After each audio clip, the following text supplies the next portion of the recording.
When I saw Victoria Derbyshire say this to Robert Jenrick during an interview on Newsnight... We need to have a very robust system. Okay. We're doing that. We're, for example, massively increasing the fines on people who are working Let me ask a question, here. because I feel like you may be talking out the time. I noticed subsequently that this is a mode of interview technique that Sunak seems to have adopted recently.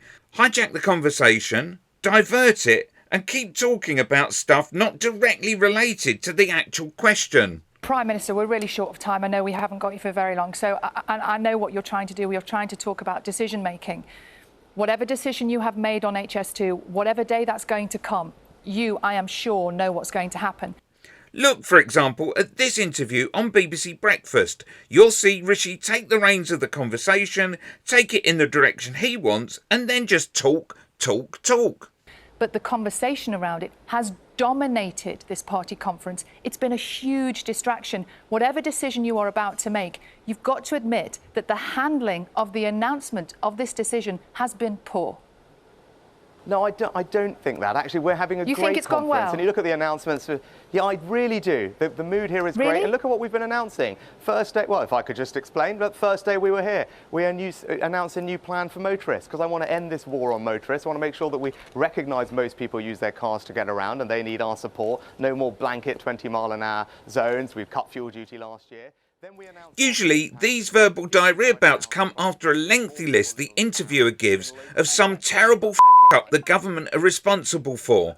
Like here with schools. Schools a year, yes. They had funding initially for 100. They thought the total number that needed to be done per year was 300 to 400. Prime Minister, you talk a lot about trade-offs, but isn't this simply a trade-off that if you choose to save money in this area and don't put as much money into repairing schools as senior officials ask, then you run the risk of them having to shut down because of a risk of them falling down? Well, if you look at what we've been doing over the past decade, we've been rebuilding or refurbishing about 50 schools a year. As Chancellor, I announced a new 10-year programme to refurbish, rebuild 500 schools over the decade, so completely in line with what historically we've done in this country. On top of that, I announced record funding for schools, not just to help catch up our children with lost learning, £5 billion. It was an enormous amount invested in the largest ever tutoring programme that this country has seen. That was seen rightly at the time as the priority. Our kids' learning had been hugely disrupted by COVID. It was important that we helped them catch up, particularly the most disadvantaged pupils were the ones that were impacted the most. So I thought it was right also to invest in that, alongside just increasing the day-to-day schools budget back to the record levels that we had seen previously. So taking together very strong investment in schools, and now we're getting on with mitigating the issues that we're seeing today in a way that will help children quickly get back into the classroom. Whew.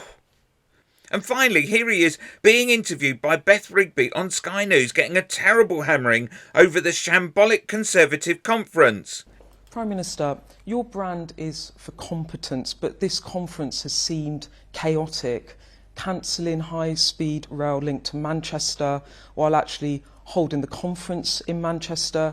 Your Midlands Mayor has been touring the TV studios, begging you to change your mind, threatening to resign, a cabinet minister freelancing on tax cuts, a former Prime Minister and senior MPs openly criticising your whole approach. This was meant to be the Rishi reset, but it's turning into the Rishi shambles. I just don't agree with that characterisation of it, Beth. I've been out and about for the last few days. I'm seeing hundreds of people. It's not what I'm hearing from them at all. Actually, you know what? People have got a spring in their step because they really support what I've done on net zero, taking a different approach to meeting our targets, but in a more proportionate and realistic way, saving families £5,000, £10,000, £15,000, not having to rip out boilers, install things, change cars prematurely. People saw that for what it was, a right decision for the country in the long term, a bold decision, and yes, people are critical of me about that, but they're fully behind it. And then if you look at some of the other announcements we've made, just yesterday, a pay rise for 2 million of the lowest